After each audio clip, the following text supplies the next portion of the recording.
Assalamualaikum warahmatullahi wabarakatuh. My name is Jamalia. I'm from Islamic Education Class 2C. In this video, saya akan membahas tentang cadar. Cadar dalam Kamus Besar Bahasa Indonesia berarti kain penutup kepala atau muka bagi perempuan. Dalam bahasa Arab, cadar disebut dengan niqab, untuk jamaknya nukub. Dalam Kamus Al-Munawwir, niqab berarti kain tutup muka. Dalam Kamus Lisanul Arab, kata niqab yaitu kain penutup wajah bagi perempuan hingga hanya kedua mata saja yang terlihat. Jadi, dapat dipahami bahwa cadar adalah suatu nama yang diperuntukkan bagi pakaian yang berfungsi untuk menutup wajah bagi perempuan. Adapun perbedaan cadar, jilbab, dan khimar. Jilbab yaitu pakaian terusan yang menutupi seluruh badan kecuali tangan, kaki, dan wajah yang biasa dikenakan oleh perempuan muslim. Penggunaan jenis pakaian ini terkait dengan tuntunan syariat Islam untuk menggunakan pakaian yang menutup aurat. Jadi yang kita kenal jilbab ini seperti halnya dengan gamis. Kemudian hijab. Hijab yaitu dinding yang membatasi sesuatu dengan yang lain. Dinding ini bisa berupa tirai atau yang lainnya yang fungsinya untuk memisahkan antara perempuan dan laki-laki.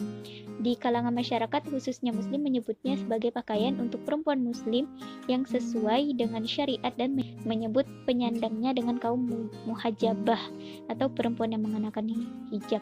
Jadi hijab ini seperti tirai, seperti batas antara batas sholat, itu juga termasuk hijab. Kemudian khimar berasal dari bahasa Arab yang bentuk jamaknya khumur, yang berarti kerudung dan tidak identik dengan jilbab. Karena kerudung hanya merupakan bagian yang tidak terpisahkan dari jilbab yang harus dikenakan perempuan muslim, maka diperintahkan kepada perempuan muslim untuk menutup kain kerudungnya pada lengan, leher, perhiasan yang dipakai untuk telinga dan leher sampai menutup dada. Kemudian salah satu contoh penggunaan cadar adanya konstruksi kesadaran tentang menghindari fitnah sebagai motif bercadar. Adapun alasan perempuan menggunakan cadar, yang pertama memenuhi syarat peradaban sehingga tidak menyinggung rasa kesusilaan, kemudian memenuhi syarat kesehatan yakni melindungi tubuh dari gangguan luar seperti panasnya terik matahari, udara dingin, dan debu. Kemudian memenuhi rasa keindahan sesuai dengan syariat dan peradaban, dan yang terakhir menutup segala kekurangan yang ada pada tubuh. Kemudian pandangan berbeda mengenai alasan penggunaan hijab.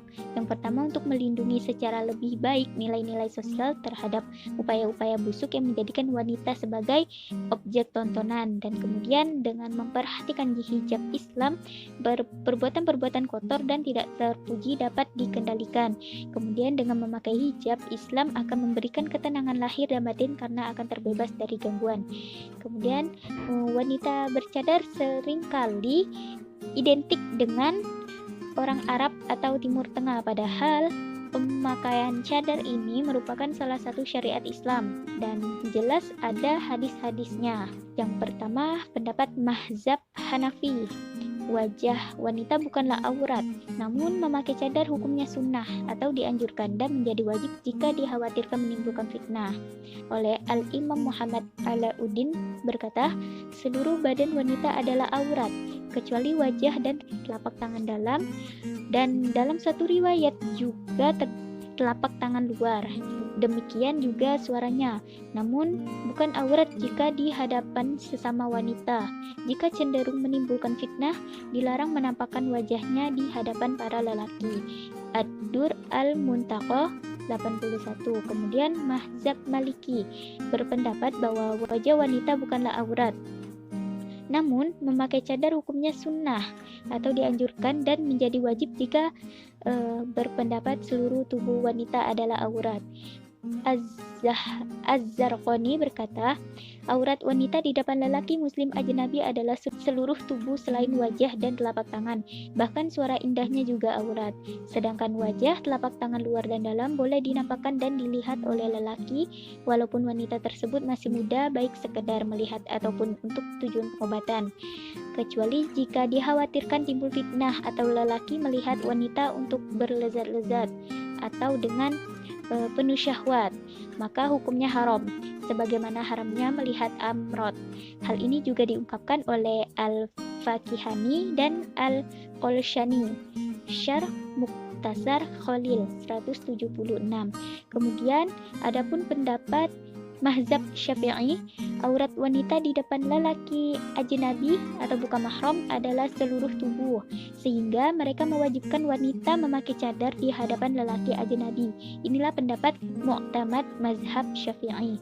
Asy-Syarwani, wanita memiliki 3 jenis aurat. Yang pertama, aurat dalam sholat, sebagaimana telah dijelaskan, yaitu seluruh badan kecuali wajah dan telapak tangan. Dan yang kedua, aurat terhadap pandangan lelaki ajnabi, yaitu seluruh tubuh termasuk wajah dan telapak tangan menurut pendapat yang mu'tamad. Dan ketiga, aurat ketika berdua bersama yang mahram, sama seperti laki-laki, yaitu antara pusar dan paha.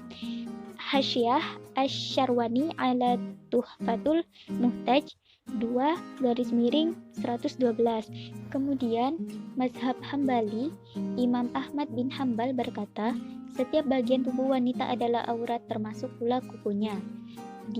Dinukil dalam Zadul Masir 6/31. Selain yang saya sebutkan tadi, masih banyak anjuran menggunakan cadar ini. Dan bagaimana jika seorang perempuan menggunakan cadar dan melepasnya kemudian memakainya kembali, alias lepas pasang? Karena sudah dijelaskan tadi bahwa penggunaan cadar adalah sunnah. Biasanya perempuan melepas cadar karena suatu hal, salah satunya keluarga yang belum bisa menerima bahwa dia menggunakan cadar, jadi tidak mengapa dilepas. Dan bagaimana ketika sholat, sedangkan ada 7 titik wajib yang tersentuh ke tanah ketika sedang sujud. Kita dapat melihat keadaan sekitar, misalnya di suatu tempat sholat yang terpisah dari perempuan dan laki-laki, dan masjid tersebut juga tidak mungkin seseorang laki-laki masuk, maka wajib bagi perempuan bercadar untuk melepas cadarnya dan melaksanakan sholat sebagaimana mestinya. Dan jika tempat tersebut terbuka sehingga laki-laki manapun dapat melihatnya, maka tak mengapa jika ia tetap mengenakan cadar tersebut. Dan ini jika perempuan tersebut telah menganggap cadar ini adalah suatu kewajiban baginya. Jika ia menganggap cadar seperti jilbab yang tidak mungkin dilepas pasang, maka penggunaan cadar ini dia juga tidak boleh melepas ketika ada seseorang yang bukan mahramnya. Jadi jika keadaannya seperti itu, dia tidak mengapa jika tidak melepas cadarnya. Dan sekian dari video saya, kurang dan lebihnya mohon maaf. Wassalamualaikum warahmatullahi wabarakatuh.